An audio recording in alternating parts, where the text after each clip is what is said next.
स्वागत है यीशु मसीह की प्रेजेंस में। अपने घुटनों के भार आओ। हालेलुया। अपने पड़ोसी से बोलो, स्वर्ग जाना अच्छी बात है, पर अकेले जाना बुरी बात है। हालेलुया। कि स्वर्ग तो हम जा रहे हैं जीसस क्राइस्ट को मानकर, बपतिस्मा लेकर, लेकिन क्या अपने फैमिली मेंबर्स के साथ जा रहे हैं कि नहीं? क्या लोगों को साथ लेकर जा रहे हैं कि नहीं? क्या लोगों को साथ बचाकर जा रहे हैं कि नहीं, कि अकेले जा रहे हैं हम? तो आज जो वचन आपको मिलेगा, मैं आपको बता सकता हूं, आप अपनी फैमिली मेंबर को बचा हुआ देखेंगे, अपने लोगों को बचा हुआ देखेंगे। प्रेरितों के काम 1 उसकी 8, परंतु जब पवित्र आत्मा तुम पर आएगा तब तुम सामर्थ पाओगे और यरूशलेम और यहूदिया और सामरिया और पृथ्वी की छोर तक मेरे गवाह होंगे। सबसे पहले परमेश्वर जो रूहें बचाने के लिए बोलता है वो यरूशलेम है। यरूशलेम है आपका घर, आपका ऑफिस, आपके रिश्तेदार, आपके जानने वाले लोग, आपके आसपास के लोग, आपके जॉब वाले लोग, आपके स्टाफ के लोग, आपके बिजनेस के लोग। उसके बाद लिखा यहूदिया में और सामरिया में, यानी अन्य जातियों के, जहां आप उनको जानते नहीं। सामरिया अन्य जाति थी। यीशु मसीह ने कहा था अन्य जातियों के पास अभी मत जाना, समय आएगा मैं तुम्हें अन्य जातियों के पास भेजूंगा। जब बाइबल कहती है पवित्र आत्मा उतरा, जब परमेश्वर का क्रूसिफिकेशन हो गया, जब वो जी उठा सब दुनिया के लिए, तो फिर परमेश्वर ने कहा अब तुम अन्य जातियों के पास भी जाना, क्योंकि पहले यरूशलेम, उसके बाद यहूदा और सामरिया में। एक व्यक्ति जब पवित्र आत्मा की सामर्थ से भरता है तो बाइबल कहती है यरूशलेम में, यानी अपने घर में, अपनी जॉब वाले स्थान के ऊपर, अपने परिवार में, अपने रिश्तेदारों में वो परमेश्वर का गवाह बनता है। उसके बाद जब परमेश्वर उसको सामर्थ देता है, ग्रेस देता है, उसके बाद वो उन लोगों के लिए भी मुक्ति का कारण बनता है जो उसको जानते नहीं, यहूदिया के लोग, सामरिया के लोग। फिर तीसरे तरह का मसा है कि पृथ्वी की छोर तक तो मेरे गवाह होंगे। ये उन लोगों के लिए है जो बुलाए गए हैं एक पास्टर के रूप में, एक अपोस्टल के रूप में, एक दास के रूप में, जो पूरी दुनिया में परमेश्वर के नाम का प्रचार कर रहे हैं। तो आज जब हम वचनों को सुनेंगे, ये बात समझेंगे कि परमेश्वर ने क्यों ये लिखा है कि तुम धरती की छोर तक, पहले यरूशलेम में, फिर यहूदिया और सामरिया में, और उसके बाद धरती की छोर तक तुम मेरे गवाह होगे। अपनी हाथों को उठाओ, बोलो जितना वचन आज मैं सुनूं, जितनी गवाहियां मैं सुनूं, मैं 100 गुना फलों को लेके आऊं। उठाओ अपने हाथों को, ऊंची आवाज में बात करो।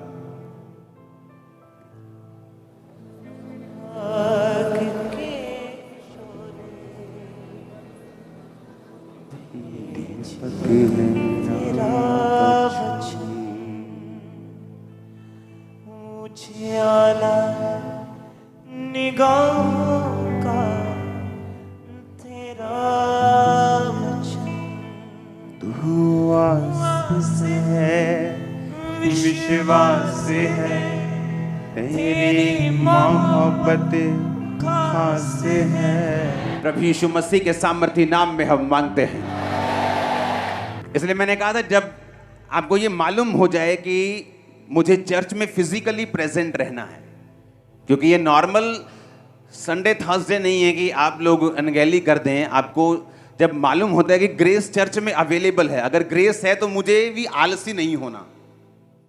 अगर जीसस के बारे में मालूम है कि मेरे घर के बाहर से निकलना है तो मैं कल तैयार नहीं हो सकता। आज निकलना है तो मुझे आज छूना पड़ेगा, अगर मैं रोगी हूं तो। अगर मुझे रोग से शिफा चाहिए, आज मुझे जाना पड़ेगा, छूना पड़ेगा। और कई हजारों तरह के काम आपको आए होंगे, आज हजारों तरह के लोगों ने दिक्कतें की होंगी। हाँ कहीं ना, शैतान तंग कर रहा होगा पिछले दिनों से, ये ज्यादा तंग कर रहा हो, उसे मालूम है उसका किंगडम हिल चुका है। वो क्यों? उसे मालूम है जब डिलीवरेंस का टाइम आता है, जीसस क्राइस्ट ने अपने चेलों को पहले शब्द देके भेजा, जाओ और अशुद्ध आत्माओं को निकालो और बीमारों को क्या करो, कि लोगों को पहले डिलीवर करो। ये स्पिरिचुअल चीज है भाई, ये एक आत्मिक चीज है। डिलीवरेंस देना, हीलिंग करना, ये शारीरिक नहीं है। क्योंकि ये 2 हफ्ते, 2 मीटिंग, आज और अगले ये संडे, आज और संडे, सिर्फ सोल्स के बारे में बात होगी। उनको जीता कैसे जाता है, वो जीतनी क्यों जरूरी है, परमेश्वर का वचन परिवार के बारे में, घर के बारे में क्या कहता है, परमेश्वर का वचन आपके बारे में क्या कहता है, उद्धार लेना क्यों जरूरी है, उसकी इंपॉर्टेंस हमारी लाइफ में क्या है। अपने हाथों को उठाओ और हिलाओ, बाइबल को उठाओ, बोलो ये वचन मेरे लिए हो, मुझे शुद्ध करने का कारण हो। ऊंची आवाज में बात करो प्रभु से।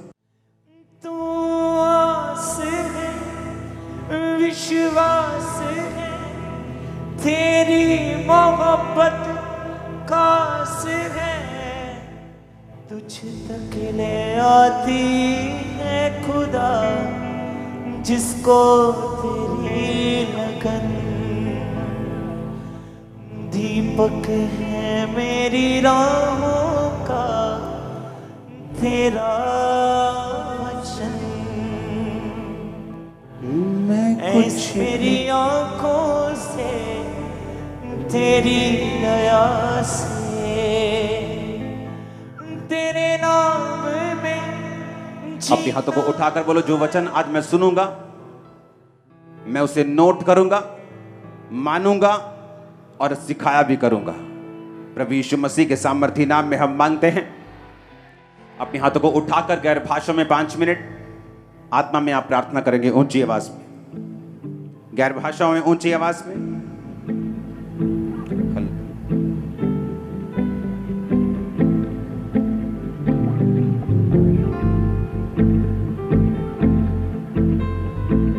प्रभु यीशु मसीह के सामर्थी नाम में हम मांगते हैं। आज जब आप ये वचन को सुन रहे होंगे, मेरा बिलीव है कि आप बचने की, सेव होने की ग्रेस खुद भी हासिल कर रहे होंगे और आपका परिवार भी हासिल कर रहा होगा। मरकुस 5 उसकी 19, यूहन्ना 1 उसकी 41, प्रेरितों के काम 16 उसकी 30 से 34 आयत। इसमें हमें यह मालूम होता है, मरकुस 5:19, परंतु उसने उसे आज्ञा ना दी साथ रहने की और कहा अपने घर जाकर अपने लोगों को बता कि तुझ पर दया करके प्रभु ने कैसे बड़े काम किए हैं। यीशु मसीह ने उस पागल व्यक्ति को, जब उसने हीलिंग को हासिल किया और उसने कहा कि मैं तेरे साथ आना चाहता हूं, तो यीशु मसीह ने कहा नहीं, तू मेरे साथ नहीं आ सकता, अब जाकर अपने घर को बता कि परमेश्वर ने तेरे लिए बड़े बड़े कार्य कैसे किए हैं। वचन ये कहता है वेरी क्लियरली कि परमेश्वर को ये चिंता है कि आपका घराना सेव हो, और ये बार बार परमेश्वर अपने वचनों के बीच से बता चुके हैं कि उसके वचन में लिखा है, यूहन्ना 1 उसकी 41 आयत, उसने अपने सगे भाई शमौन से मिलकर कहा हमको ख्रिस्त अर्थात मसीही मिल गया। प्रेरितों के काम 16 उसकी 30 से 34, उसने उन्हें बाहर लाकर कहा हे सज्जनों, उद्धार पाने के लिए मैं क्या करूं। यह वही जेलर था जब पौलुस और सिलास का भूकंप के साथ जेल टूट गई थी, परमेश्वर ने उन्हें आजाद कर दिया था, तो जेलर डर गया था। तो उसने कहा मैं उद्धार पाने के लिए क्या करूं। उन्होंने कहा प्रभु यीशु मसीह पर विश्वास कर तो तू और तेरा घराना उद्धार को पाएंगे। उन्होंने उसको और सारे घर के लोगों को प्रभु का वचन सुनाया। रात को उसी घड़ी उसने उन्हें ले जाकर उनके पांव धोए और उसने अपने सब लोग समेत तुरंत बपतिस्मा लिया। पौलुस ने कहा तू बच, तेरा घराना जो है वो बचाया जाएगा। ऐसा क्या है घराने में कि परमेश्वर आपके घराने में इंटरेस्टेड रहता है। वचन में लिखा है कि जब परमेश्वर ने एक चेले को बचाया तो उसने सगे भाई पतरस को जाके बोला कि हमको मसीह जो है वो मिल गया, आ तू भी चल उस मसीह के पास जो हमको मिला है। और प्रभु यीशु मसीह ने उस पागल व्यक्ति से बात की और कहा कि तू अब चंगा हो चुका, तू मेरे साथ नहीं, मैं तुझे रहना चाहता कि तू मेरे साथ रहे, लेकिन तेरी कॉलिंग है कि तू अपने घर जाए और अपने लोगों को बताए कि परमेश्वर ने तेरे लिए कैसे बड़े बड़े काम किए। परमेश्वर ये इंटरेस्टेड है कि आपका घराना बचाया जाए। ये बिब्लिकल है, ये वर्ड में से है। बाइबल कहती है कि जो कोई परमेश्वर प्रभु यीशु मसीह को ग्रहण करेगा, बपतिस्मा लेगा, यकीन करेगा कि वो आया, मारा गया मेरे गुनाहों की खातिर, वो गाड़ा गया और तीसरे दिन मुर्दों में से जी उठा, तो बाइबल कहती वो उद्धार को पाएगा। कुरनेलियस जो अच्छे अच्छे काम करता था, लेकिन फिर भी परमेश्वर ने कहा जा और पतरस को बुलाकर वचन सुन ताकि तू और तेरा घराना उद्धार पाए। आपके अच्छे काम आपको उद्धार नहीं दे सकते, आपके अच्छे काम आपको बचा नहीं सकते जब तक आपने प्रभु यीशु मसीह को ग्रहण नहीं किया। इसलिए कुरनेलियस को दूत ने कहा, जा और पतरस को सुन, बुलाकर वचन को सुन और बपतिस्मा ले, तू और तेरा घराना फिर उद्धार पाएंगे। और जेलर को भी उन्होंने यही कहा कि तू अगर प्रभु यीशु मसीह पर विश्वास करेगा और बपतिस्मा लेगा, तू और तेरा घराना उद्धार पाएंगे। परमेश्वर ने जक्कई को भी यही कहा था कि तू और तेरा घराना उद्धार पाएंगे। क्यों परमेश्वर आपके घराने में इंटरेस्टेड है? क्योंकि बाइबल कहती है परमेश्वर ये चाहता है कि आप बचाए जाएं, लेकिन आपके साथ साथ आपका घराना भी बचाया जाए। सबसे पहले हम ये जानेंगे कि क्यों साल्वेशन जो है वो जरूरी है। परमेश्वर ने कहा मत्ती 28 उसकी 18 से 20 आयत में, जीसस ने कहा कि स्वर्ग और पृथ्वी का सारा अधिकार मुझे दिया गया है, तुम जाओ और सब जातियों के लोगों को चेला बनाओ, उन्हें पिता पुत्र पवित्र आत्मा के नाम से बपतिस्मा दो, और सब बातें जो मैंने तुम्हें आज्ञा दी है मानना सिखाओ, और देखो जगत के अंत तक मैं तुम्हारे साथ हूं। परमेश्वर ने कहा जाओ और लोगों को बचाओ, चेले को कहा जाओ और लोगों को बचाओ, और साथ में मिरेकल्स पावर उन्हें दी हीलिंग करने की, डिलीवरेंस करने की, कि जाओ और लोगों को बताओ कि स्वर्ग का राज्य निकट आ चुका है। क्यों साल्वेशन पर इतना परमेश्वर ने जोर दिया? लोगों को मन फिराने के लिए क्यों बोला? सोच को बदलने के लिए क्यों बोला? क्योंकि बाइबल कहती है आपके अच्छे कर्म आपको स्वर्ग नहीं लेके जा सकते, क्योंकि स्वर्ग जाने का एकमात्र द्वार है प्रभु यीशु मसीह। जो कोई उस द्वार से नहीं है वो स्वर्ग नहीं जा सकता। यीशु मसीह ने खुद कहा मार्ग जीवन और सच्चाई मैं हूं। अब जब हमें साल्वेशन की मतलब समझ आता है कि परमेश्वर ये चाहता है कि हम सेव हों, हम बचें, हम अपने पापों से मन फिराकर तौबा करके स्वर्ग राज्य के वारिस हों, फिर वो ये भी चाहता है कि हमारा घराना भी बचाया जाए। लेकिन क्यों परमेश्वर ये चाहता है कि हमारी साल्वेशन इतनी इंपॉर्टेंट क्यों है? मैं आपको बताना चाहता हूं। नए लोगों के लिए साल्वेशन का इतना मतलब नहीं रहता। वो चर्च में एंट्री करते हैं हीलिंग के लिए, किसी ने बताया कि वहाँ हीलिंग होती है, डिलीवरेंस होती है, जाओ तुम चंगे हो जाओगे। उनको साल्वेशन से इतना मतलब नहीं होता, क्योंकि उनको पता नहीं होता कि साल्वेशन का मतलब क्या है, उद्धार का मतलब क्या है। मुझे प्रभु यीशु मसीह को ग्रहण करना है, मुझे पवित्र आत्मा पाना है, मुझे बपतिस्मा लेना है।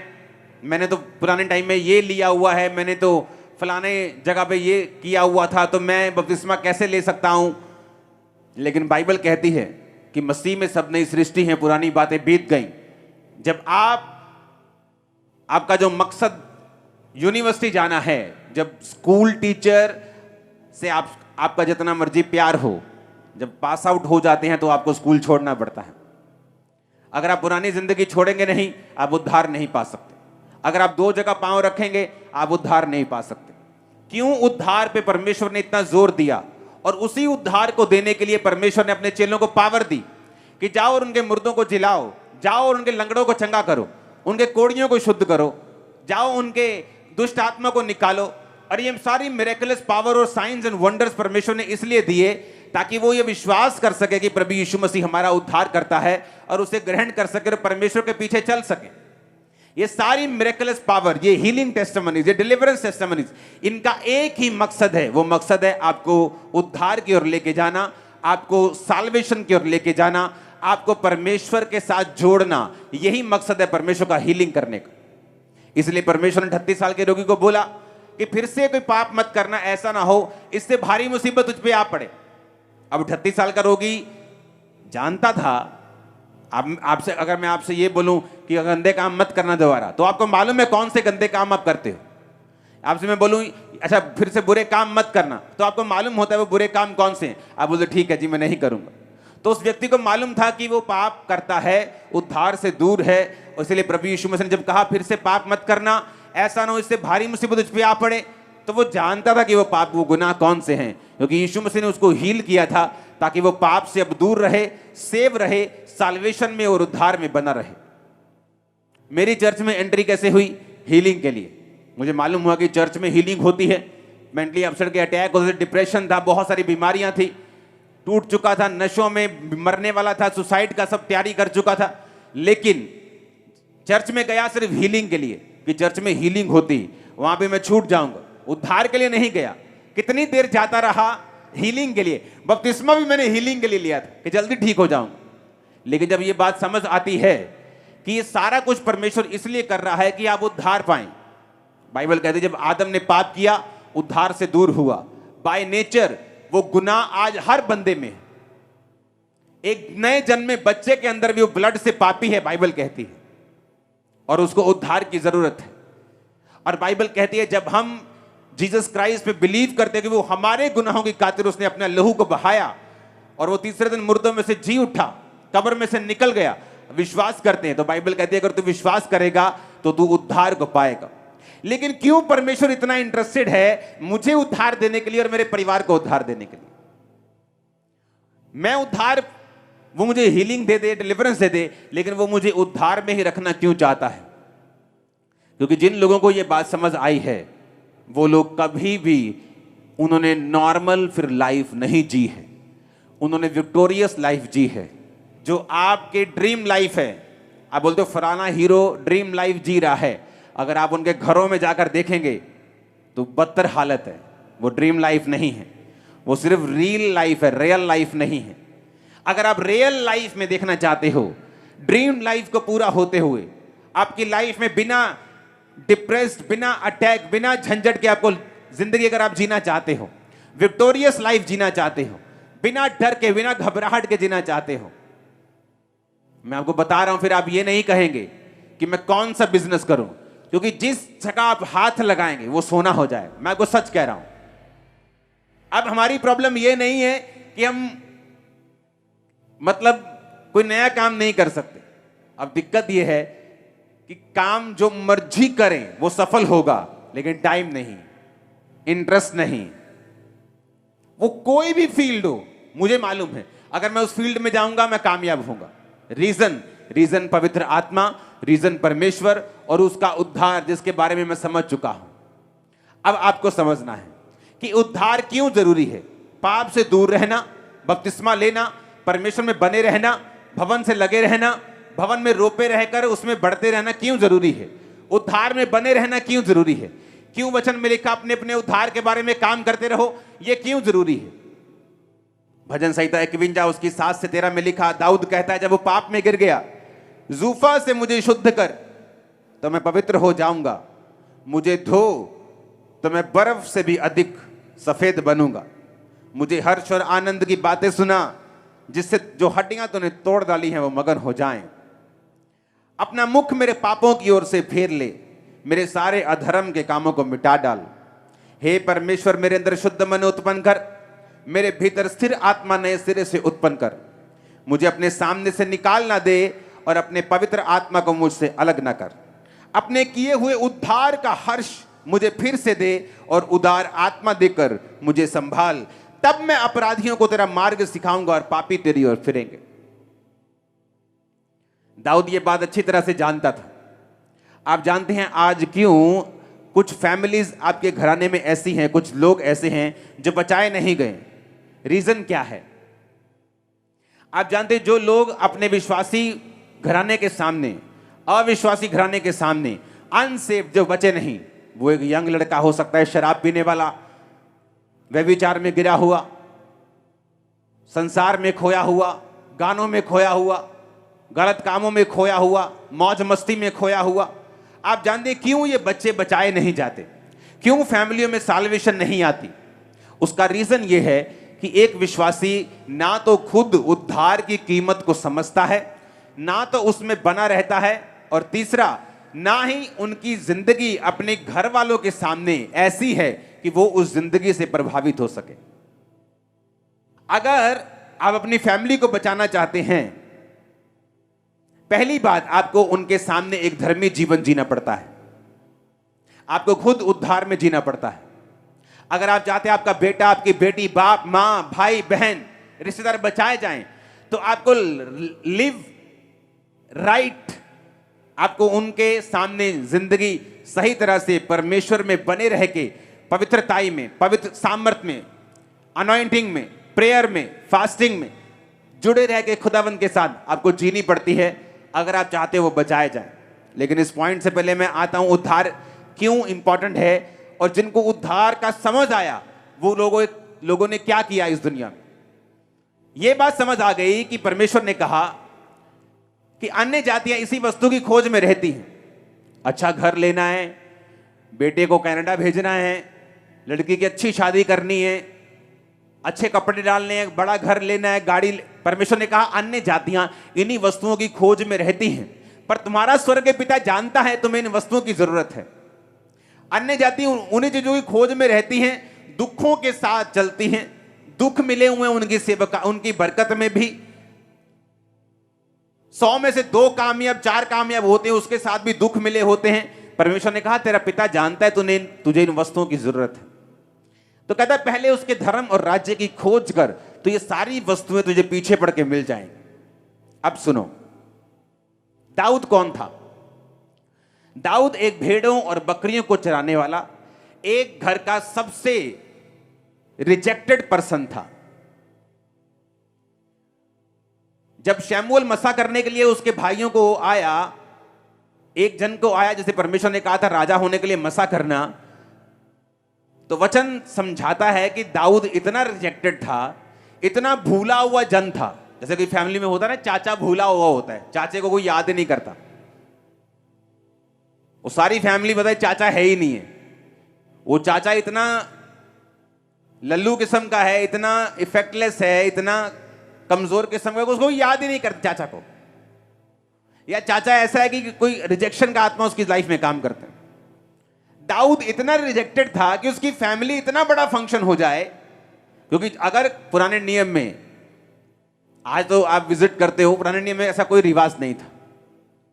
तो अगर नबी किसी के घर गया है, असली वाला नबी, वो आजकल वाला नहीं, असली वाला, तो लोग टांगे कांपती थी। उन्हें मालूम था या तो जीवन लेके आया या मौत लेके आया, या तो सजा का हुक्म लेके आया या एक बड़ी बरकत। तो लोग उनसे डरते थे हमेशा, और लोग पूछते क्या तू मित्र भाव से आया या कैसे आया, तो लोग घबरा जाते थे उनको देख के कि क्यों आया, कि परमेश्वर का नबी है, कोई मैसेज लेके आया तो पता नहीं क्या होने वाला है हमारे साथ। तो जब उनके घर में इतना बड़ा फंक्शन हुआ कि शमूएल नबी, उस जमाने का ऐसा नबी कि जिसकी बात धरती पे नहीं गिरती थी, वो आया, तो लोग दाऊद को भूल गए। इसका मतलब इतना भूला हुआ जन था।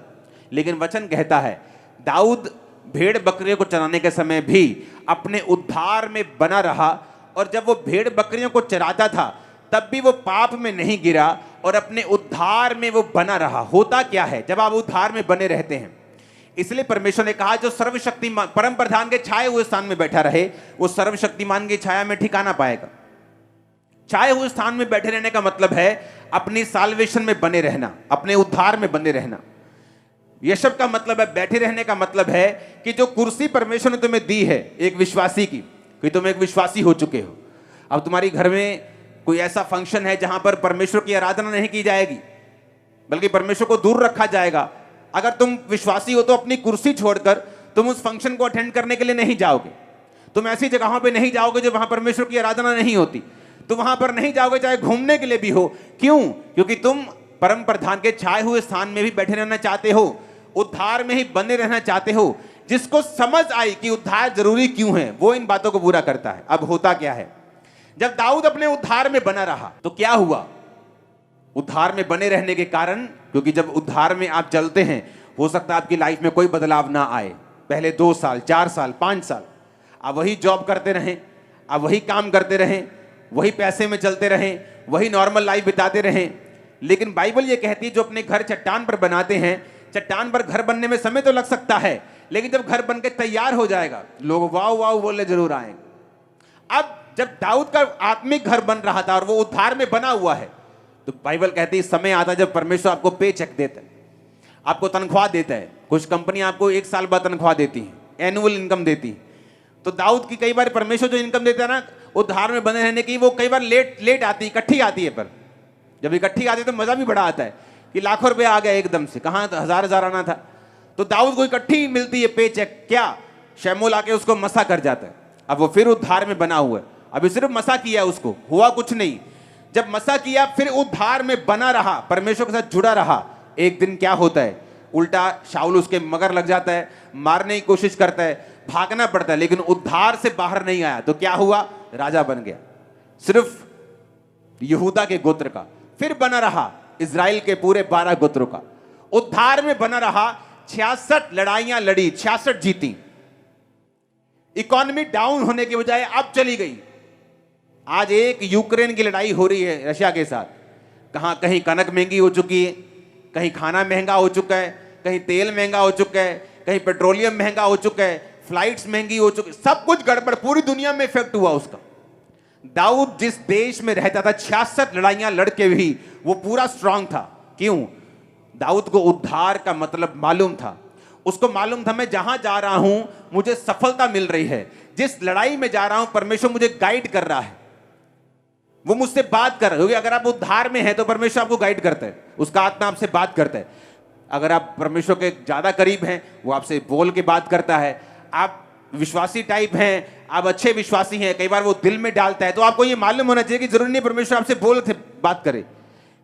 ओके, जो खास सेवकाई के लिए बुलाए गए हैं कई बार उनसे परमेश्वर बोल के बात करता है, वो दिल में डालता है। तो दाऊद उद्धार में बना रहा, धीरे धीरे राजा बना, 12 गोत्रों का राजा बना, 66 लड़ाइयां लड़ी, जीती, और बाइबल कहती है अपने सारे एनिमीज के ऊपर उसने कब्जा कर लिया। कोई भी दाऊद के ऊपर कब्जा नहीं कर पाया। दाऊद एक लौता राजा था पूरे इजरायली हिस्ट्री का जिसको कोई हटा नहीं सका। बूढ़ा होके पूरा इतना बूढ़ा हो गया कि कपड़े भी उसको गर्म नहीं रख पाते थे, और बाइबल कहती पूरी उम्र का होके वो मरा और परमेश्वर के पास गया। रीजन क्या है? जब दाऊद ने पाप किया तो उसने कहा अपने किए हुए उद्धार का हर्ष मुझे फिर से दे। पता है क्यों?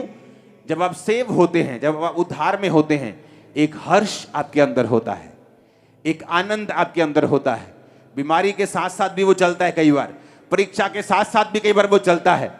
लेकिन दाऊद को मालूम था कि उद्धार अगर मेरे पास होगा तो मैं जहां जाऊंगा मैं सफल होऊंगा, और अगर मेरे पास उद्धार नहीं होगा तो पता नहीं कौन सा एनिमी मुझे किस टाइम हरा के जाएगा।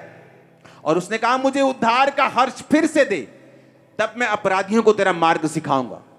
आज कौन से लोग हैं जिनके अंदर रूहें नहीं बचती, जो खुद अपने उद्धार में बंधे नहीं रहते, जो आज पाप में हैं, कल तौबा कर ली, परसों फिर अपनी ऑफिस की लड़की के साथ फंस गए, फिर तौबा कर ली, फिर उसके साथ फंस गए, फिर तौबा कर ली, फिर ठीक हो गए, फिर ठीक हो गए, फिर खत्म हो गए, जो खुद नहीं बचे। तो दाऊद ने कहा तुम मुझे बचा खुदावंद, फिर से वही उद्धार का हर्ष मुझे फिर से दे, मुझे सेव कर। इतना बड़ा आदमी। और बाइबल कहती है दाऊद बीमार हो चुका था उस पाप के बाद। उसने कहा परमेश्वर ताकि जो हड्डियां तूने तोड़ दी वो मगन हो जाएं, क्योंकि वो हड्डियां के टूटने का रीजन यही था कि दाऊद पाप में था। उसे मालूम था कि मैं हीलिंग ना मांगूं, मैं बरकत ना मांगूं, मैं उद्धार मांगूं, मैं साल्वेशन मांगूं। जैसे ही उस साल्वेशन आएगी, उद्धार आएगा, तो परमेश्वर मेरे अंदर प्रवेश करेगा। पवित्र आत्मा मुझसे अलग नहीं होगा, क्योंकि जैसे आप पाप में होते हैं पवित्र आत्मा आपसे अलग हो जाता है। वरदान काम करते हैं, गैर भाषा उसी तरह काम करेगी, हीलिंग काम कर सकती है, प्रोफेटिक वर्ड काम कर सकता है, लेकिन उस बंदे को मालूम होता है कि परमेश्वर मेरे साथ नहीं है। दाऊद को मालूम था पवित्र आत्मा मुझसे निकल चुका है। उसने कहा परमेश्वर मेरे अंदर शुद्ध मन उत्पन्न कर, मेरे भीतर स्थिर आत्मा। पहले वो स्थिर था, 66 लड़ाइयां लड़ी, जीती, एनिमीज के ऊपर कब्जा किया, कोई राजद्रोह की गोष्ठी नहीं, उसके खिलाफ कोई साजिश काम नहीं कर सकी, गद्दी से उठा नहीं सकी, हिला नहीं सकी। उसको मालूम था उसका रीजन है कि मैं उद्धार में हूं, मैं पाप में नहीं हूं, मैं परमेश्वर के साथ बना हुआ हूं। उसे मालूम था कि मेरे भीतर स्थिर आत्मा दे मुझे, मैं फिर से स्थिर रहना चाहता हूं अपने मन में, अपने डिसीजंस में। उसे मालूम था मैं स्थिर रहूंगा, लाइफ में हर जगह जहां मैं जाऊंगा मैं कामयाब होऊंगा। मैं आपको बता सकता हूं, मैं आपको दावा कर सकता हूं, अगर आप लोगों ने उद्धार में बने रहे, इसको मेंटेन करके रखा, आप प्रेयर नहीं करेंगे कि मैं इस काम में कामयाब हो जाऊं, आप कामयाब होंगे 101%।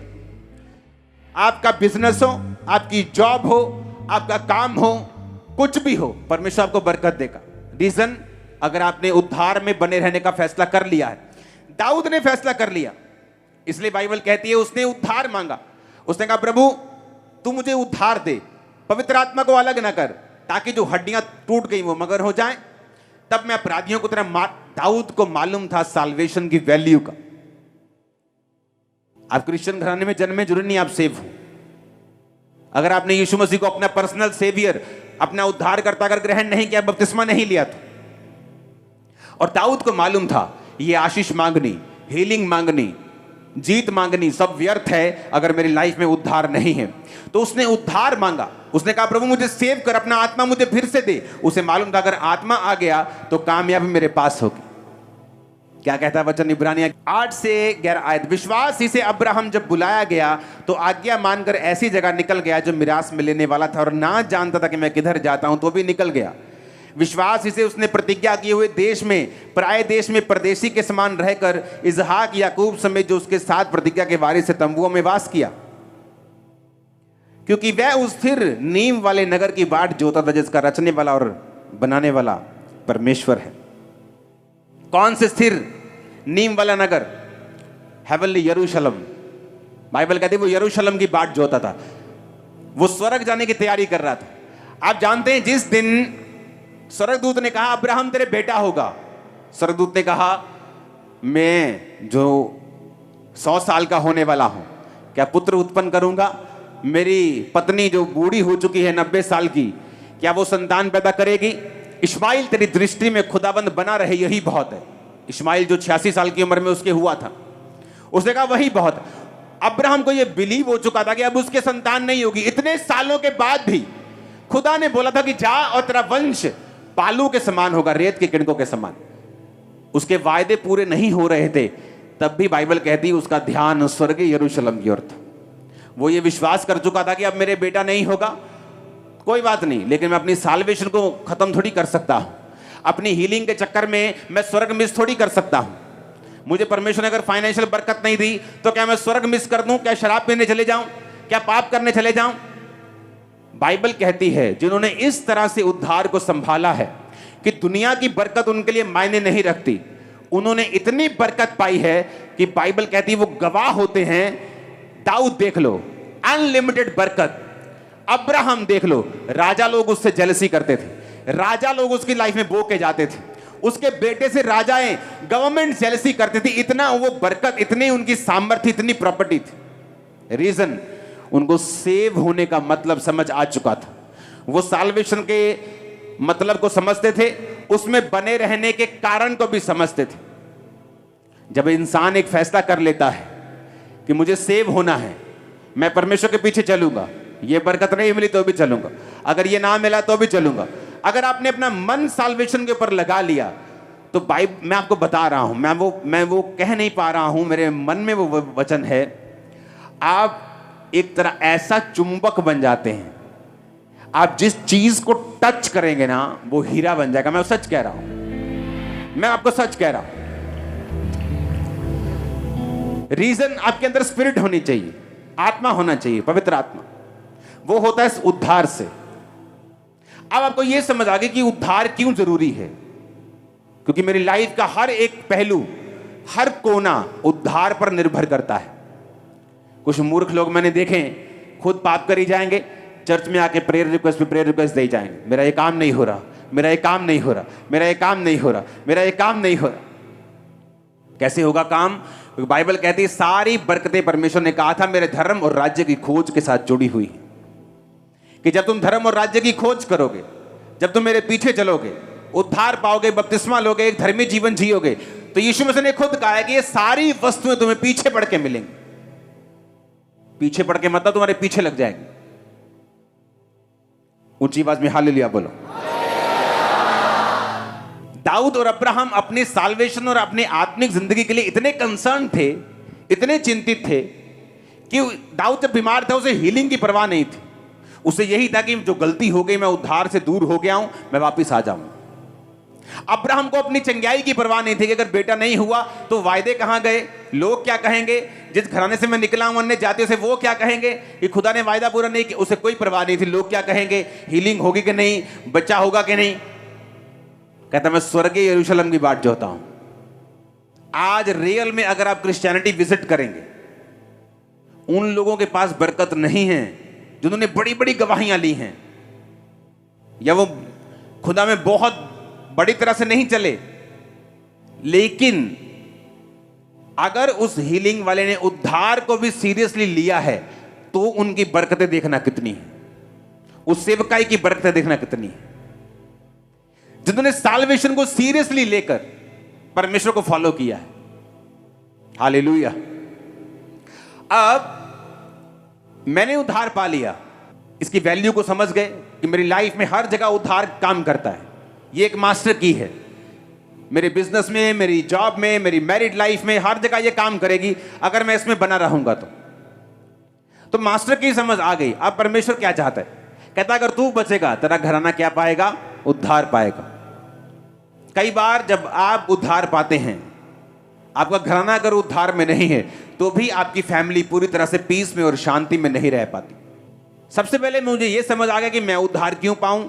अब यह समझ आ गया कि परमेश्वर ने कहा था कि तेरा परिवार जरूरी है, इसलिए उसने कहा अपने घर जाकर लोगों को बता। इसलिए पतरस का भाई जब पतरस से जाके कहता कि हमें ख्रिस्त मिल गया, जेलर कहता मैं आप उद्धार पाने के लिए क्या करूं? बपतिस्मा ले, तेरा तू और तेरा घराना उद्धार पाएंगे। जक्कई को बोला तू और तेरा घराना। घराने में परमेश्वर इंटरेस्टेड है क्योंकि आपकी बरकत, आपकी शांति आपके घराने, आपकी फैमिली के साथ जुड़ी हुई है। आपका दोस्त आपसे बदतमीजी करे, आप उसे चेंज कर सकते हो, फैमिली चेंज नहीं कर सकते। उसी घर में सोना है जाके, पति चेंज नहीं कर, पत्नी चेंज नहीं कर सकते, बच्चे चेंज नहीं कर सकते, माता पिता चेंज नहीं कर सकते, भाई बहन चेंज नहीं कर। तो परमेश्वर इंटरेस्टेड है आपकी फैमिली भी बचाई जाए। तो जो अगर आप अपनी फैमिली को सेव होते देखना चाहते हैं, कितने लोग आप में से हैं जिनका कोई ना कोई फैमिली मेंबर अभी सेव होने के लिए रहता है? हाथ खड़ा करो। ये देखो, ये वचन आप लोगों के लिए खुदा ने भेजा, सच कह रहा हूं कि नहीं? देखो सबके हाथ खड़े, कोई ना कोई फैमिली मेंबर है। अब बचाना कैसे है, उनको सेव कैसे करना है? क्योंकि पहले हमें बेस समझने की जरूरत है। वो क्या है कि मैं क्यों सेव हूं, मुझे उद्धार की जरूरत क्या? अगर चर्च में हीलिंग हो रही है तो मैं हीलिंग चाहिए, मैं हीलिंग लेके जाता हूं। बरकत मिल रही है, डिलीवरेंस मिल रही है, मैं लेके जाता हूं। लेकिन बाइबल कहती है बरकत मिल जाएगी। अगर हीलिंग वरदान है तो तुम हीलिंग लेके चले जाओगे, बड़ी बड़ी हीलिंग हो जाएंगी, लेकिन उसको मेंटेन कैसे करोगे, बना के कैसे रखोगे? जीसस ने कहा हीलिंग तो हो गई तेरी 38 साल के रोगी को, लेकिन तू बना के कैसे रखेगा हीलिंग को? अगर तू फिर से पाप नहीं करेगा तो हीलिंग में बना रहेगा। तो उद्धार जरूरी है, हीलिंग से पहले भी, हीलिंग के बाद में भी, इस जीवन में भी, ऊपर भी। ये आपको पीछा नहीं छोड़ेगा। अब जब ये समझ आ गई कि उद्धार क्यों इंपॉर्टेंट है, वो मेरी हीलिंग, मेरी डिलीवरेंस, वो हर जगह काम करता है, मुझे कामयाब करता है, सिर बनाता है, परमेश्वर के हर वायदे को एक्टिवेट करता है। वचन में जितने वायदे प्रोमिसेस हैं, उद्धार उसका एंट्री पॉइंट है। अगर उद्धार में हम नहीं हैं, वो कोई वायदा हमारे लिए नहीं है। जीसस ने पावर क्यों दी? उद्धार देने के लिए। हीलिंग गिफ्ट क्यों दिया? उद्धार देने के लिए। परमेश्वर ने प्रेरित क्यों ठहराए? पास्टर्स, इवेंजलिस्ट, प्रॉफिट्स क्यों ठहराए? ताकि कलीसिया उन्नति पाए, उद्धार में बनी रहे। पौलुस ने क्यों कहा अपने अपने उद्धार के बारे में काम करते रहो, फाइट करते रहो? क्योंकि उद्धार जरूरी है। ये तो समझ आ गया। अब परमेश्वर इंटरेस्टेड क्यों है तुम्हारा घराना उद्धार पाए? क्योंकि तुम अपने घराने को चेंज नहीं कर सकते, वो तो उसी घर में है। मां को चेंज नहीं कर, दोस्त को चेंज कर दोगे, मां को चेंज नहीं कर सकते, बाप को चेंज नहीं कर सकते। उसी घर में जाके सोना है। अगर तुम अच्छी तरह से नहीं चलोगे, कच्चा पक्का चलोगे, गुनगुना चलोगे, गर्म नहीं होगे, तो उसी फैमिली में लोग होंगे जो बचाए नहीं गए होंगे। तुम्हारा आनंद जो है वो पूरा नहीं होगा, कंप्लीट नहीं होगा, तुम्हारा जॉय अधूरा रहेगा। तो बचाऊं कैसे फैमिली को? क्योंकि बहुत से लोग उद्धार पाने के बाद ऐसी गलतियां करते हैं कि वो खुद तो बच जाते हैं लेकिन फैमिली बच नहीं पाती। क्योंकि फैमिली को बचाने के लिए आपको कुछ ऐसे पॉइंट्स नोटिस करने पड़ेंगे जो आपकी फैमिली को सेव होने में आपकी मदद करें। और मेरी बात पे यकीन रखना, जब आपकी फैमिली पूरी सेव होती है, आपका घर का माहौल स्वर्ग के जैसा होता है। मैं आपको सच कह रहा हूं। हालेलुया। आप एक ग्रोथ के बारे में बातें करते हैं, बढ़ने के बारे में बात करते हैं, इंप्रूवमेंट के बारे में बात करते हैं, आगे बढ़ने के बारे में बात करते हैं। जब आपकी पूरी फैमिली सेव होती है तो गलती कैसे करते हैं? जब मैं मसीह में आया 2004 में, तो देखो गलती कहां भी होती है। तो एक व्यक्ति ने मेरी मदर से बात की कि आपको एक विडो है, उनको आपको राशन आप दे सकते हैं महीने में। तो एक तरह की जैसे किसी पे जबरदस्ती थोपना होता है, तो वो थोप दिया उस पे। तो मुझे हर महीने बोलते थे कि अपनी मम्मी से बोलना कि इतने पैसे इतने महीने की इतनी तारीख में वो दे दिया करें। तो मेरी मम्मी तो 3 महीने में ही, जब मैंने बपतिस्मा लिया तो वो बैक स्लाइड हो गई थी। घर में लड़ाई, पापा लड़ रहे हैं, बिजनेस बिजनेस बिजनेस। तो जब एक बंदा सेव ही नहीं है तो उससे पैसे क्या करने हमने। लेकिन कई बार जब अगुवाई करने वाला लालची होता है तो तब भी प्रजा मुश्किल में होती है। तो मैंने जाके बोलना, वो बुला रहे हैं, पैसे मांग रहे हैं, आपको आपने वायदा किया था आपको देने, ਤੁਹਾਡੀ ਹੁਣ ਲੱਤ टूट जानी, देखो पैसे टाइम नहीं ਤੁਹਾਡੀ बांह टूट जानी, प्रभु ने तेन सजा। ऐसी बातें घर में होने लगी और क्या हुआ कि परमेश्वर के करीब आने की बजाय वो और दूर चले गए। और जब मैं मसीह में ग्रो हुआ, बढ़ा, तो परमेश्वर ने मुझे फैमिलीज को और लोगों को जीतना सिखाया। कई बार जब हम अच्छी संगतियों में नहीं होते, बहुत प्रॉब्लम्स होती हमारे परिवारों में,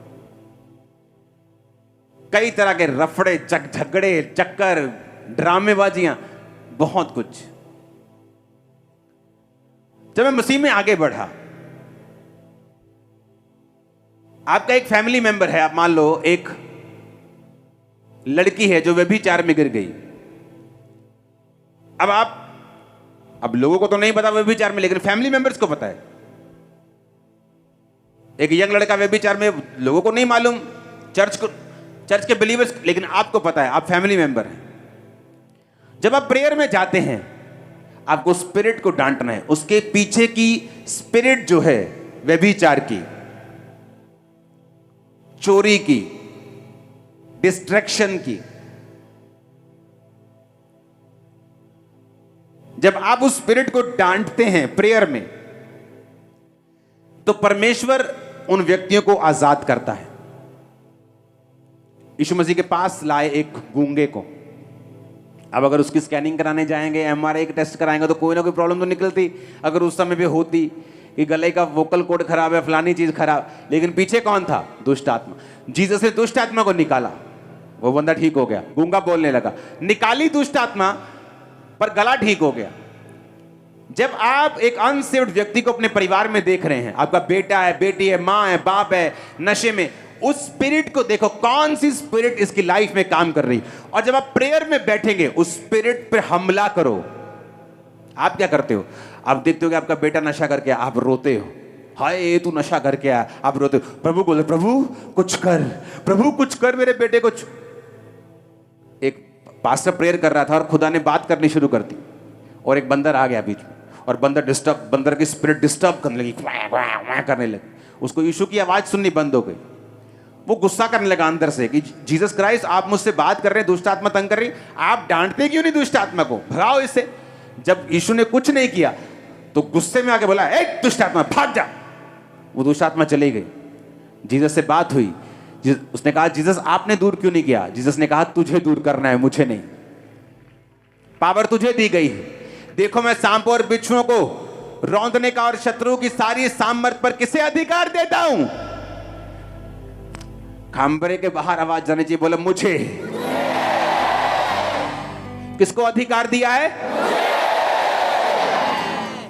पिछले थर्सडे मैंने बताया था, डिजर्नमेंट, परख का आत्मा।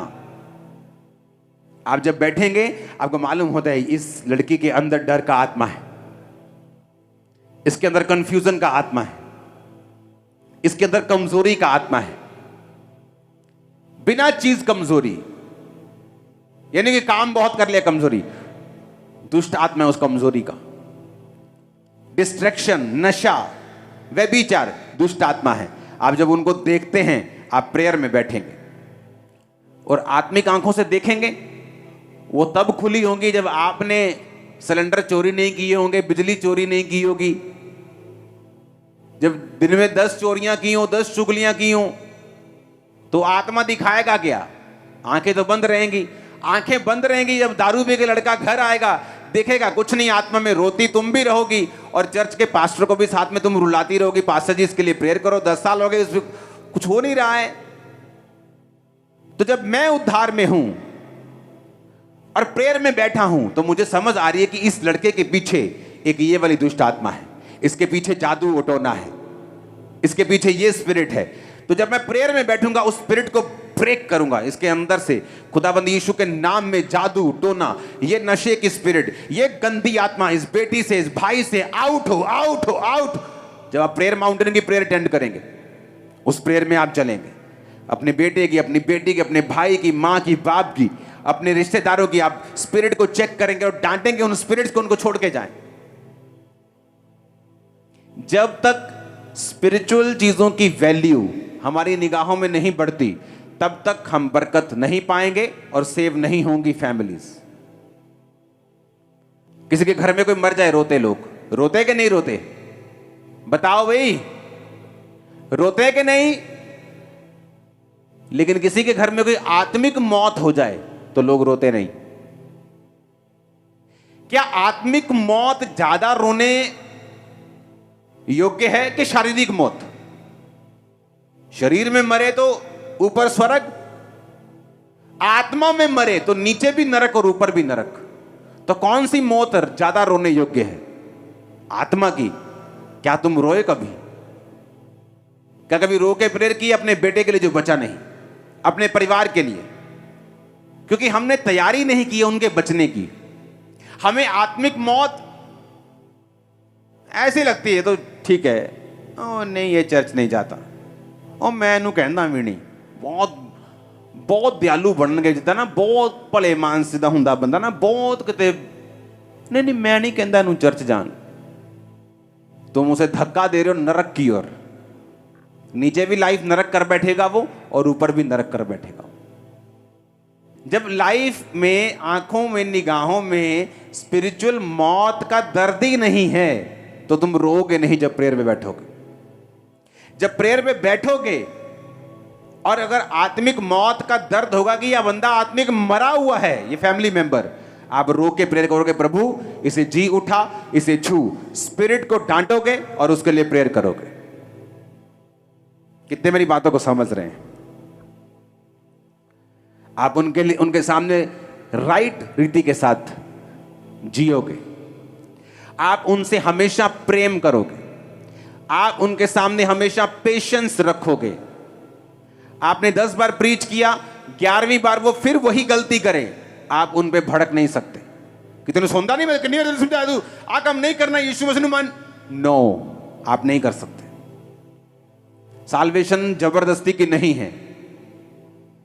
आप एक मां होने के नाते उस पर मां का फर्ज अदा कर सकते हो कि आप उसको जबरदस्ती बोल दो कि आज तुझे चर्च चलना है, वो अलग बात है। लेकिन एक अनसेव्ड लॉस्ट सोल को हमेशा बचाने के लिए आपको यह बार बार उन्हें बताना पड़ेगा कि परमेश्वर की योजना तेरी लाइफ के लिए अच्छी है।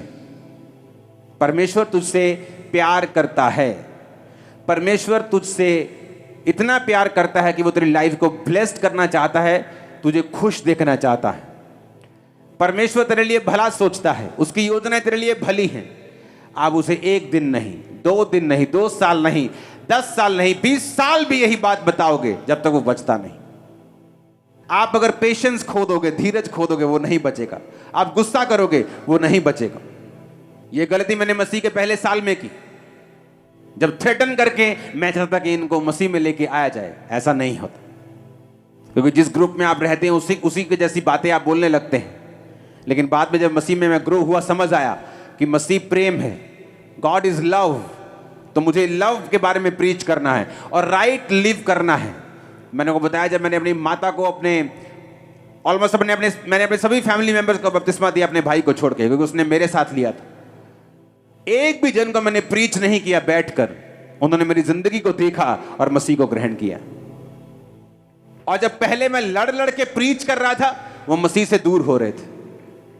क्योंकि अगर आप सही तरह से जिएंगे नहीं, राइट कैरेक्टर के साथ उनके सामने सब कुछ नहीं लेके आएंगे, आपके फैमिली मेंबर्स नहीं बचेंगे। आप दुनिया बचा सकते हो, फैमिली मेंबर्स नहीं, क्योंकि दुनिया आपके गिफ्ट से बच जाती है, आपके कैरेक्टर से उनको लेना देना नहीं। कैरेक्टर आपको मेंटेन रखता है, बचा के रखता है, बना के रखता है। लेकिन फैमिली कैरेक्टर देखती है, करीबी लोग कैरेक्टर देखते हैं। हालेलुया, ऊंची आवाज में हालेलुया बोलो। तो फैमिली मेंबर्स को अगर बचाना है तो स्पिरिट को रिकॉग्नाइज करना है, कौन सी उनकी लाइफ में काम करती है, उसको डांटना है। वो आलस की स्पिरिट है, डर की स्पिरिट है, कमजोरी की स्पिरिट है, अशुद्धता की स्पिरिट है, वो कौन सी स्पिरिट है, आप उसको स्पिरिट को पहचान कर उसको डांटना है। उनके सामने सही रहना है, उनसे प्यार करना है, उनके सामने धीरज रखना है, और अपने, अगर आप पत्नी हैं, एक अच्छी पत्नी बने। आपके घर के बर्तन गंदे हों सारी रात और आप बोले मैं प्रार्थना करने बैठ गई थी और घर की सफाई ना हो, और आपका पति बचा हुआ नहीं है, तो वो आप खुद एक रुकावट है अपने पति को सेव करने में। आप बोले मैं तो सेवक हूं, मैं तो पास्टर हूं, और आपकी पत्नी भूखी और बच्चे स्कूल जाने से बैठे हों, आप एक अच्छे पास्टर नहीं हैं। कृपया करके सेवकाई छोड़ दें, क्योंकि जीसस ने कहा जो अपना घर नहीं संभाल सकता वो सेवा नहीं कर सकता। अगर आप कैरेक्टर में नहीं हैं, सुनो, लोग बोलते हैं अच्छा बिजनेस में फेल हो गए, चलो पादरी बन जाओ। अगर तुम बिजनेस में फेल हो गए, तुम चर्च में भी फेल हो। तुम्हें पहले कोई चेला ताश नहीं खेल रहा था जब जीसस ने बुलाया, कोई नाव पर जाल धो रहा था, सब काम कर रहे थे। कोई चाहे बड़े लेवल का काम कर रहा था, कोई छोटे लेवल का काम कर रहा, लेकिन सब काम कर रहे थे, कोई वेला नहीं था। अपने आप को वेले रहने से बचाओ, अपना एक नमूना बनाओ, अपनी फैमिली में एक नमूना पेश करो, अपने आप को एक कांटेक्ट पॉइंट की तरह रखो कि जीसस का आप कांटेक्ट पॉइंट है, जिसके जरिए से परमेश्वर ने साल्वेशन देनी है। अगर उसको आप करप्ट करेंगे, खराब करेंगे, तो आप यीशु मसीह की योजना के ऊपर एक रुकावट डालेंगे। कितने इन बातों को समझ रहे हैं? उद्धार क्यों जरूरी है समझ गए, क्यों लेना है समझ गए, यीशु मसीह ने पावर क्यों दी, हीलिंग क्यों दी समझ गए, खुद उद्धार लेना है क्यों ये समझ गए, परिवार क्यों देना है ये समझ गए। और मैं आपको बता रहा हूं, आप जब राइटली जिएंगे, सही रीति के साथ जिएंगे, आपका बेटा आपको चोरी के पैसे लाके देता है, आप एक विश्वासी मां है, किस हाथ से, किस मुंह से उस पैसे को पकड़ती हैं और किस हाथ से उसका आटा, दाल और चावल खाती हैं, आप सेव नहीं है। आपको सिखाना है, चाहे कुछ दिन भूखे रहो, कुछ दिन दुखी रहो, क्योंकि राइट स्पिरिट में रह के हमें परमेश्वर में बढ़ना है, ताकि हम सेव हों और हमारे परिवार बचाए जाएं। हालेलुया। आप जब राइट जिएंगे, आप देखना ग्रेस काम करेगी। एक पास्टर अपनी चर्च में प्रीच करता था, प्रीच कर करके थक गया, लोग नहीं सुधरे। कहता मैं इतना फ्रस्ट्रेट हो गया अपनी सेवकाई से, मैं दूर जाके प्रेयर करने लगा। कुछ हफ्ते मैंने प्रार्थना में बिताए, और जब मैं वापस आया तो कहता पुलपिट में मैंने प्रचार शुरू भी नहीं किया था, अभी वर्शिप भी कर रहा था, लोग रोने लग गए, प्रभु मुझे माफ कर, आज मैं तौबा करता हूं, तौबा करती हूं। रीजन, जब आप खुद परमेश्वर के साथ सही हो जाते हैं तो ऑटोमेटिकली साल्वेशन और हीलिंग और डिलीवरेंस आपके परिवारों में काम करना शुरू कर देती है। आप हल्का सा अपने बेटे को बोलेंगे बेटा आज क्रिसमस चलना है, और आप हैरान होंगे वो मान गया, क्योंकि उसके पीछे आपने प्रेयर कर ली है, आपने स्पिरिट को डांट दिया है, आपने शैतान को बांध दिया, उसकी पावर फिनिश कर दी, आपने पेशेंस दिखाया है, पिछले 4 महीने धीरज दिखाया है, प्रेयर की है, प्यार दिखाया है, प्रेयर की है, खुद सेव हो, खुद साल्वेशन में, उद्धार में, पाप से दूर हो, बने हुए उद्धार में। तो जब आप बोलेंगे बेटा चर्च चलना है, आगे से आवाज आएगी ओके मम्मा चलते हैं। बस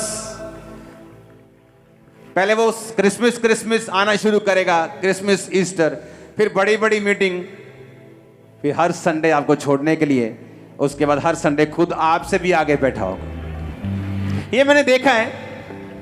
इमेजिन करो मैं चर्च के बाहर गेट के ऊपर 5 बंदे खड़े कर दूं, अल्कोहल मीटर लेके, आपके मुंह को सूंघे कि शराब तो नहीं पी, शराब पी, बाहर ही फैंटा चाट दो, ऐसा पीटो उनको दोबारा चर्च में शराब पी के एंटर ना करें। ये तो वो बात हो गई कि हॉस्पिटल के बाहर बंदे खड़े कर दो और बोलो कोई बीमार आया तो फैंटी चाट दो, सारे बीमार फैंटी चाट दो, कोई बीमार नहीं बढ़ना चाहिए। अरे परमेश्वर का घर ही बीमारों के लिए, पापियों के लिए। जीसस ने कहा मैं धर्मियों को बुलाने थोड़ी आया हूं, वो तो पहले सही है, मैं तो पापियों को बुलाने आया हूं। एक बंदा अन्य जाति से, पूरा वेशभूषा अन्य जातियों की, पूरा मैं बोल नहीं सकता, आया चर्च में, फुल दारू से रजा हुआ, 1.5-2 बोतल शराब पीने वाला बंदा, बड़ी शराब पी गया, क्या करे जी, कोई बात नहीं, बैठा रहने दो। परमेश्वर ने पहले संडे छुआ, शराब छोड़ दी। अब इमेजिन करो उसको प्यार ना दिखाया होता, उसको मारा होता, पीटा होता, बोला था परमेश्वर का घर तूने अशुद्ध कर दिया। ये स्पिरिचुअल हॉस्पिटल है। अगर यहां बीमार नहीं आएंगे तो कहां जाएंगे? आपको नशे वाले मिलते हैं तो बोलो कोई प्रॉब्लम नहीं, आ जाओ। वही मैं चिट्टा लाया, ओ यार चल तू, चिट्टा लाया, पीला लाया, चल चिंता ना कर तू, चल चलते हैं। नशा किया कोई बात नहीं, नशा करके अपने घर जाते हो ना, वो भी खुदा का घर है, आ जाओ कोई बात नहीं। अगर जीसस जीवित है तो छू लेगा उसको, बचा लेगा उसको। हालेलुया। लव, पेशेंस, प्रेयर, तैयारी, ऐसे लोग नहीं बचते। हालेलुया। आपको तैयारी करनी पड़ती है उनको बचता हुआ देखने के लिए। आपको प्यार करना पड़ता है लोगों को। दुनिया की सबसे बड़ी चर्च जहां जिस सेवक के द्वारा बचाई गई, उसको बचाने वाली एक विश्वासी औरत थी। उसको टीबी हो चुकी थी बंदे को, उसका दादा और पापा सेम बीमारी से मर गए थे। तब 1950 में जब टीबी होती थी तो वो कैंसर की तरह थी, तब लोग मर जाते थे, बीमारी का इलाज नहीं था। तो जब उसको टीबी हुई, वो मरने वाला था, ब्लड मुंह से आना शुरू हो गया, तो एक लड़की आके उसको बोल रही कि बाइबल पढ़ना। कहता नहीं मैं बौद्ध धर्म से हूं, हम बाइबल नहीं पढ़ते। उसने कहा प्रभु यीशु तुझे चंगा करेगा, यीशु धर्म बदलने नहीं आया, जीवन बदलने आया, आप बाइबल पढ़ो। उसने कहा नहीं नहीं मैं नहीं ले सकता। वो रोने लगी लड़की, प्रेयर करने लगी रो के, प्रभु इसके दिल को छू। उसने कहा ठीक है तू रो मत। कई बार इतनी सी जबरदस्ती करनी पड़ती है आपको कि चला चर्च में चलते हैं, प्यार के साथ, गुस्से के साथ नहीं, लव के साथ, पैशन के साथ। बाइबल कहती है जीसस क्राइस्ट जब लोगों को देते थे तो तरस से भरते थे। वो उस तरस आपके अंदर होना चाहिए, वो पैशन होना चाहिए, वो जेलसी खुदा के लिए होनी चाहिए। उसने बाइबल ली, कहता ठीक है, कहता मैंने बाइबल इसलिए ली, मैं पढ़ूंगा, इसलिए कि रोना बंद कर दे वो चली जाए। कहता जब वो चली गई, मैंने अचानक बाइबल खोली, पढ़ने लगा, तो जब हीलिंग स्क्रिप्चर्स पढ़ने लगा, हीलिंग पद पढ़ने लगा, चंगाई वाले लाइनें पढ़ने लगा, तो जीसस ने उसे छूना शुरू कर दिया और हीलिंग देनी शुरू कर दी। और वहां से पैदा हुई दुनिया की सबसे बड़ी चर्च साउथ कोरिया में। आज वो सेवक खुदा के पास है, पूरे बुढ़ापे में होकर खुदा के पास चला गया।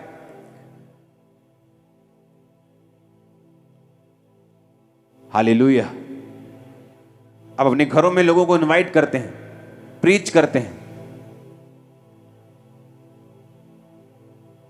तो ऐसा भी होता है कि आपके घर के बाहर एक नॉन बिलीवर आया और आपकी मीटिंग से घर के बाहर सिगरेट पी रहा हो और आप उस पर गुस्सा करते रहे, तो तेनों नहीं पता तू चर्च आया है। आप उससे प्रेम करेंगे, वो खुद सिगरेट को लात मार देगा एक दिन, मैं आपको बता रहा हूं। जीसस ने पाप से नफरत की है, पापी से नफरत नहीं की। हमें पाप से नफरत करनी है, हमें गंदगी से नफरत करनी है, आदमी से नफरत नहीं करनी। इसीलिए क्रिश्चियनिटी, जो आज 400 करोड़ लोग इसे दुनिया के हर कोने में अगर आप देखोगे भीड़ें लगी भी परमेश्वर के पीछे, रीजन वो प्यार करने वाला परमेश्वर है। जो नया व्यक्ति आपके पास आया, अगर वो घर के बाहर जाकर वो चैनी खैनी लगा रहा है तो उसे डांटो मत, डोंट वरी। एक दिन वही होगा जो प्रीच करने वाला भी हो सकता है। जिस दिन मैं चर्च देखने के लिए गया था 16 अगस्त 2004 रात को 8 बजे, उस दिन मैंने नशा किया हुआ था। इमेजिन करो अगर पास्टर लोग बोल देते कि भाई साहब आपने अभी खाया पिया हुआ है, कल आना, तो हो सकता कल आता ही ना, मैं भूल जाता, बोलते चल छोड़ो, सालों बाद फिर ये योजना टल जाती या मर जाता। लेकिन जब आप प्रेम करते हैं, प्यार करते हो, क्योंकि हॉस्पिटल्स तभी चाहिए जब आप बीमार हैं। जब चंगे हो गए फिर क्या सिर पे मारना है हॉस्पिटल तुम्हारा? कौन जाता है डॉक्टर के पास जब वो चंगा भला हो?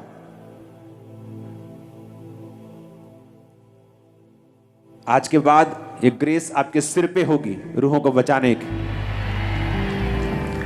जीसस ने क्यों कहा पवित्र आत्मा से भरो, उद्धार पाओगे, पवित्र आत्मा तुम्हारे पास है, तुम भरोगे। फिर उसने कहा तुम यहूदिया, यरूशलेम, यरूशलेम, यहूदिया, सामरिया और पृथ्वी का छोर। पहले तुम अपना घर बचाओगे, ऑफिस बचाओगे, रिश्तेदार बचाओगे, फिर अन्य जाति बचाओगे, जब अगले लेवल पे जाओगे दुनिया बचाओ। कितने मेरी बात को समझ रहे हैं? इसलिए उसने कहा जब तुम उद्धार में बने रहोगे तो पहला टारगेट फैमिली, फिर अन्य जाति लोग, तुम्हारे घर मोहल्ले के, तुम्हारे नगर के, तीसरा फिर पूरी दुनिया। अपने